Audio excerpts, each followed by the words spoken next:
दिनों रात देसी खाने जैसे कि इंडियन, पाकिस्तानी कुज़ीन किसको पसंद नहीं होते? इंतहाई मज़ेदार, लज़ीज़ और चटपटे होते हैं। लेकिन आज मैं आपको देसी खानों के 2 ऐसे ग्रुप्स के बारे में बताऊँगा जिनको रोकने से, जिनका इस्तेमाल बंद करने से ना सिर्फ़ आपका वज़न कम होगा, बल्कि आपकी सेहत को, आपके हार्ट को, लंग्स को, किडनीज़ को और लिवर को बहुत ज़्यादा फ़ायदा हो। पहली और अहम चीज़ जिसके बारे में मैं आपसे डिस्कशन करना चाहता हूँ वो है ब्रेकफास्ट यानी कि नाश्ता। ये कहा जाता है कि ब्रेकफास्ट दिन का सबसे अहम खाना है, ये सबसे अहम मील है। पर्सनली मैं ब्रेकफास्ट नहीं करता हूँ। मैं हफ्ते में 4 से 5 दिन इंटरमिटेंट फास्टिंग करता हूँ अपने वज़न को और कम करने के लिए और अपनी सेहत को बरकरार रखने के लिए। इंटरमिटेंट फास्टिंग क्या है, इसके लिए लिंक मैं ऊपर छोड़ रहा हूँ। ये आप देखें तो आपको अंदाज़ा होगा कि ये सेहत के लिए बहुत अहम है। लेकिन जो लोग नाश्ते को रेगुलरली करते हैं, अगर देखा जाए तो हमारा इंडियन पाकिस्तानी नाश्ता किन चीज़ों पे कंप्राइज़ करता है। इसमें अहम चीज़ होती है चाय या कॉफ़ी। इसके अलावा दूसरी जो चीज़ें खाई जाती हैं होती हैं पराठा या फ्राइड एग्स। इसके अलावा बाज़ लोग टोस्ट या जिसे टोस्ट कहा जाता है या ब्रेड कहा जाता है वो खाते हैं। बाज़ लोग रोटी और रात का बचा हुआ सालन भी खाते हैं। कुछ लोग सीरियल इस्तेमाल करते हैं। कुछ लोग केक रस चाय में भिगो के इस्तेमाल करते हैं जिसे पापे कहा जाता है। कुछ लोग हलवा पूरी या सेरी पाए या निहारी या इस तरह का नाश्ता करते हैं। तो हम एक-एक करके इन तमाम चीज़ों का जायज़ा लेंगे और देखेंगे कि इस तरह का नाश्ता करने से हमारी सेहत को क्या नुकसान या क्या फ़ायदा हो रहा है। तो सबसे पहले आइए हम चाय को देखें। चाय एक बहुत ही पॉपुलर बेवरेज है। चाय में थोड़ी-सी कैफ़ीन होती है, थोड़ा-सी इससे एडिक्शन भी हो जाती है। लेकिन चाय पीने से हम अपने आप को तरोताज़ा समझते हैं। दिन में 4-5 कप हम चाय के ज़रूर हर रोज़ पीते हैं। नाश्ते में जो चाय इस्तेमाल होती है वो कई तरीके से बनाई जा सकती है। या तो आप रेगुलर चाय की पत्ती डाल के उबले हुए पानी में चाय जिस तरह से बनाई जाती है, इस तरह की चाय में कैलोरीज बहुत कम होती हैं, 1 या 2 इसके अंदर कैलोरीज होती हैं। लेकिन हमारे यहाँ जो चाय वह बहुत ज़्यादा पॉपुलर है वो है दूध पत्ती। कड़े हुए दूध में हम चाय बनाते हैं और उसमें चीनी डालते हैं। अब आप इसका अगर आप कंपैरिजन करेंगे तो आपको ये बात समझ में आएगी कि नॉर्मल पत्ती की चाय में जो उबले हुए पानी में बनती है और उसमें हल्का सा दूध डाला जाता है, उसमें 2 या 4 कैलोरीज होती हैं। लेकिन दूध पत्ती के 1 कप के अंदर 200 कैलोरीज होती हैं। और ये कैलोरीज क्या होती हैं? इनमें न्यूट्रिशन की कोई वैल्यू नहीं होती। ये कैलोरीज शुगर से आए होती हैं जो आपके जिस्म में जाके ग्लूकोज में तब्दील होता है और ग्लूकोज आपके फैट सेल में जाके आपको मोटा कर देता है। तो दूध पत्ती के अगर आप दिन में 3-4 कप पी रहे हैं तो आपकी 1000-1500 कैलोरीज तो यही हो जाएंगी। याद रखिए जितनी कैलोरीज आप खाएंगे उतने ही आप मोटे होंगे, उतने ही आपका वजन बढ़ेगा। और कैलोरीज अच्छी भी होती हैं और बुरी भी। दूध पत्ती की calories verse calories.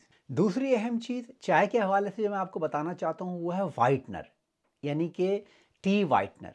T whitener को अक्सर लोग इस्तेमाल करते हैं जो पाउडर्ड मिल्क जिसे कहते हैं। टी वाइटनर एक तो ये हमें नहीं पता होता कि इसमें कितनी मिलावट है या कितनी मिलावट नहीं है, किस चीज़ से बन रहा है। दूसरा, टी वाइटनर के अंदर बेइंतहा प्रिजर्वेटिव और आर्टिफिशियल इंग्रेडिएंट होते हैं। इसकी कैलोरी वैल्यू भी हाई होती है। अगर आप टी वाइटनर अपनी टी में डालेंगे तो इसमें 50-60 कैलोरीज होती हैं और फिर आपको मिलावट वाली चीज़ें भी मिल रही हैं। तो अगर आप चाय को इस्तेमाल करना चाहते हैं तो सबसे पहली चीज़ तो ये है कि चाय की मिकदार, चाय की क्वांटिटी अपने दिन में कम कर दीजिए। 4-6-8 कप से बेहतर ये है कि अगर आप 2-3 कप हर रोज़ दिन में पिएँ। सोने से पहले चाय को मत इस्तेमाल कीजिए क्योंकि आपकी नींद को इंटरप्ट करेगा। चाय को नॉर्मल तरीके से बनाइए, पानी उबले हुए पानी में पत्ती डाल के। दूध का इस्तेमाल अगर आपने चाय में करना है तो फुल क्रीम मिल्क का इस्तेमाल कीजिए। तो अगर आप 2 दिन में 2-3 कप चाय पी रहे हैं और उसमें थोड़ा-सा फुल क्रीम मिल्क डाल रहे हैं, तो इससे आपको फ़ायदा होगा और आपका वज़न इस दूध से कम होगा, ना कि ज़्यादा होगा, जो कि ज़्यादातर लोग समझते हैं। दूसरी अहम बात ये है कि चाय के अंदर थोड़ी-सी अदरक ज़रूर डालिए। अदरक के बेइंतहा फ़ायदे हैं। ये एंटी कैंसर है, इससे एंटी इन्फ्लेमेटरी है, इससे आपके जॉइंट्स को और आपकी बाकी सेहत को भी बहुत फ़ायदा होगा। अगली चीज़ जो काफ़ी हमारे नाश्तों में इस्तेमाल होती है तो पराठा। पराठा जो है घी या तेल से बना होता है। वर्स्ट पराठा वो है जिसमें बेइंतहा घी हो या बेइंतहा तेल हो और वो सफ़ेद आटे से बने। इस तरह के एक पराठे में 260 कैलोरीज होती हैं और तकरीबन 36 से 40 ग्राम कार्बोहाइड्रेट होता है। ये बहुत ज़्यादा क्वांटिटी है जो कि आपके खून में जाके ग्लूकोज में कन्वर्ट हो जाएगी। ये ग्लूकोज सेल्स में जाकर आपको फैट में तब्दील हो जाएगा और आपको मोटा कर देगा। तो अगर आप पराठा या इस तरह की कोई चीज़ खाना चाहते हैं तो बेस्ट चीज़ है रोटी, वो भी पूरे गंदम की बनी हुई रोटी। सफ़ेद आटे की रोटी नहीं बल्कि पूरे गंदम की बनी हुई रोटी। इस रोटी का साइज़ अपनी हथेली के साइज़ के बराबर रखिए। मल्टीग्रेन आटा या चक्की में पिसी हुई गंदम का आटे, जिसे फुल ग्रेन फ्लावर कहते हैं, उसको इस्तेमाल कीजिए।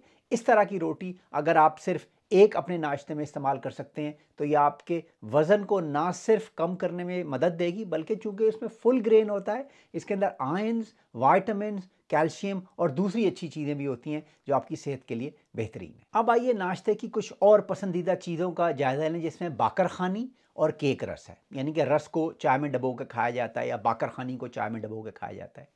इन दोनों चीज़ों के अंदर कोई न्यूट्रिशन वैल्यू नहीं होती। ये वीट या गंदम या सफ़ेद आटे से बनी होती हैं। इनके अंदर कुछ फ़ैट डाला जाता है, शुगर डाली जाती है, प्रिजर्वेटिव डाले जाते हैं। हल्के से हो सकता है इनके अंदर कोई विटामिन या थोड़ी सी न्यूट्रिशन वैल्यू हो, लेकिन जनरली कैलोरी कंटेंट इनका बहुत ज़्यादा हाई होता है।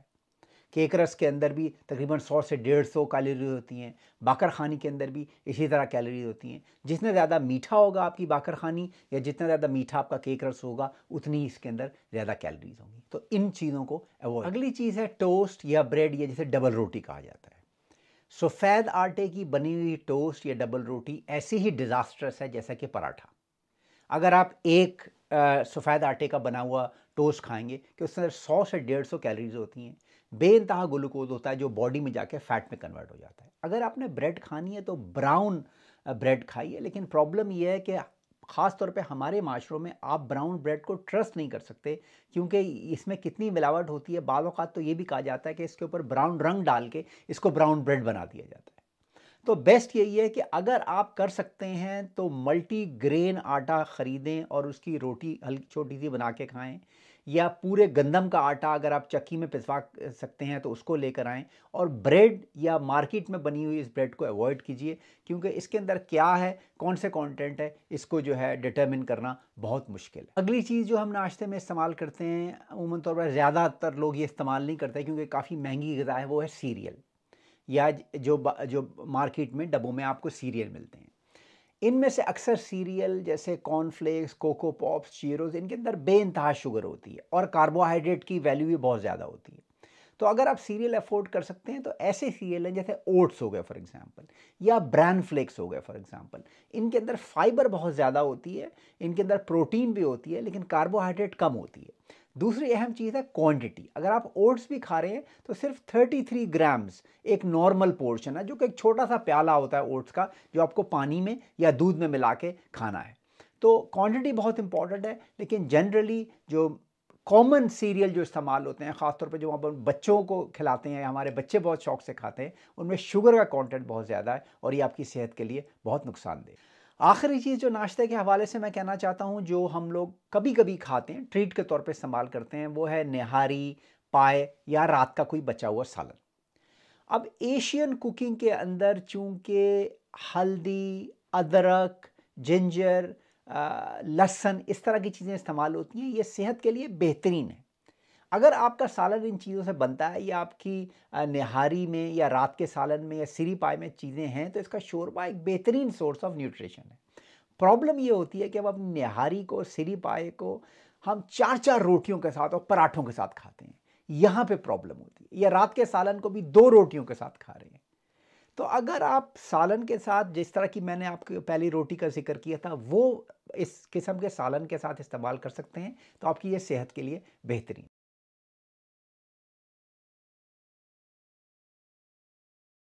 इस वीडियो से आपको वैल्यू मिल रही है या वीडियो आपको पसंद आ रहा है, तो ये वीडियो अपनी फैमिली के साथ शेयर कीजिए, अपने सवाल नीचे कमेंट्स में डालिए और मेरे चैनल को लाइक और सब्सक्राइब कीजिए, ताकि आपको नोटिफिकेशन मिलती रहें इसी तरह के अगले वीडियो। अंडों का इस्तेमाल, एग्स का इस्तेमाल नाश्ते में एक बेहतरीन सोर्स है प्रोटीन की और दूसरे वाइटामिन्स की।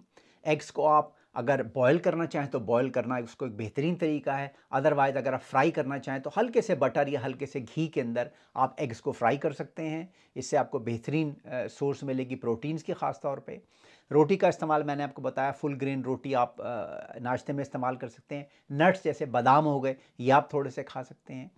चाय जिस तरीके की आपको बताई गई वो आप इस्तेमाल कर सकते हैं, उसमें अदरक या थोड़ा सा शहद डाल के। इसी तरीके से गोश्त या रात का कोई सालन बचा हुआ है तो आप उसको खा सकते हैं एक मुनासिब अमाउंट के अंदर। ये चीज़ें वो चीज़ें हैं जो आप नाश्ते में इस्तेमाल कर सकते हैं। दूसरा अहम देसी फूड का ग्रुप जो मैं आपसे डिस्कस करना चाहता हूँ वो है मिठाइयाँ और बेकरी आइटम्स। इन दोनों को मैंने एक ग्रुप में इसलिए रखा है कि इसमें एक चीज़ कॉमन है और वो है trans fat. Trans fat unsaturated fats की एक फॉर्म है जो आपकी सेहत के लिए ज़ाहिर कातिल है। ट्रांस फैट के अंदर ऐसी चीज़ें होती हैं जो आपकी आर्टरीज को क्लॉग कर देती हैं, जो आपके दिल को नुकसान करती हैं और आपके ब्लड प्रेशर को बढ़ाती हैं और फालिज का ख़तरा भी इनसे हो सकता है। बेकरी आइटम्स में जैसे कि बिस्किट, केक, पेस्ट्रियाँ और मिठाइयाँ जैसे कि जलेबियाँ, गुलाब जामुन, इनके अंदर ट्रांस फैट बहुत कॉमन होता है। ये trans fat partially hydrogenated vegetable से आया होता है जिसके अंदर ये बिस्किट और मिठाइयाँ बनती हैं। ऑयल्स के ऊपर पूरा मेरा एक वीडियो है जिसका लिंक मैं आपके लिए आखिर में छोड़ दूंगा। लेकिन मिठाइयाँ और बेकरी आइटम ट्रांस फैट्स के अंदर रिच होते हैं। आप जितनी ये चीज़ें खाएंगे ना सिर्फ इनसे आपका वज़न बढ़ेगा, मोटापा होगा, बल्कि ये ट्रांस फैट आपके जिगर को और आपके दिल को नुकसान पहुंचाएगा और इससे आपको बीमारियां बढ़ेंगी। तो भरपूर कोशिश कीजिए कि मिठाइयों को और बेकरी आइटम्स को बिल्कुल अवॉइड कीजिए, क्योंकि इससे इसके अंदर कोई न्यूट्रिशन वैल्यू नहीं होती, किसी किस्म के विटामिन्स और मिनरल्स नहीं होते। सिर्फ इसके अंदर ऑयल और ग्लूकोज होता है और वो भी इंतहाई हीट पे इनको आपस में मिलाया जाता है। जब ऑयल और फैट, इस गलत किस्म के फैट और ग्लूकोज को हाई टेम्परेचर में मिलाया जाता है तो उससे ट्रांस फैट जन्म लेता है जो आपके लिए जहर कातिल है। तो इसको बिल्कुल अवॉइड। कौन से फैट अच्छे होते हैं और कौन से फैट खराब होते हैं और ट्रांस फैट को कैसे अवॉइड करना है, इसके लिए मेरा ये वीडियो ज़रूर देखिए। शुक्रिया।